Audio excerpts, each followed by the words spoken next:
আসসালামু আলাইকুম। সবাই কেমন আছেন? আশা করি সবাই ভালো আছেন। আমরাও কিন্তু অনেক ভালো আছি। তো আজকে একটা কথা বলবো। আমরা মেয়েরা কিন্তু সব পারি, সব রকম পরিবেশে মানিয়ে নিতে পারি। কারণ আমরা যখন মেয়েরা পৃথিবীতে আসি, তখন কিন্তু রাজকন্যা হয়ে আসি। একটা বাবার ঘরে রাজকন্যা হয়েই থাকি। তারপরে একটা সংসারে যেতে হয় বউ হয়ে, তারপরে মা হই। এই তো আর কি। তারপর তো জানেন মায়েরা সব পারে। সন্তানের মুখের দিকে তাকিয়ে যাই হোক ছোটো মুখে বড় বড় কথা বলে ফেললাম। তো কিছু মনে করেন না, আজকে যার জন্য একটা জিনিস আপনাদেরকে দেখাবো, হয়তো আপনাদের কারো ভালো লাগতে পারে, কারো ভালো নাও লাগতে পারে। এই জিনিসটা আসলে অনেকে ফেলে দেয়, বাট আমার খুব পছন্দের একটা জিনিস। তো ভাবলাম আপনাদেরকে দেখাই।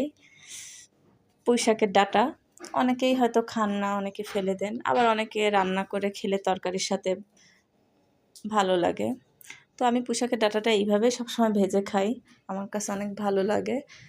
আপনারা ট্রাই করে দেখতে পারেন, আশা করি ভালো লাগবে।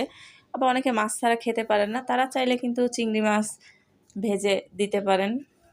আমি প্রথমে পুঁইশাকের ডাঁটাটা সেদ্ধ করে নিয়ে আমি সবসময় বাটা মশলা খাই। বাটা মশলা দিয়েই কষিয়ে নিই, সব রকম মশলা বেটে নেই, জিরা রসুন পেঁয়াজ বেটেই রান্না করে। দেখেছেন কালারটা কত সুন্দর এসেছে। আলহামদুলিল্লাহ, আজকে খেলাম, অনেক মজা লেগেছে। আপনারা ট্রাই করে দেখতে পারেন।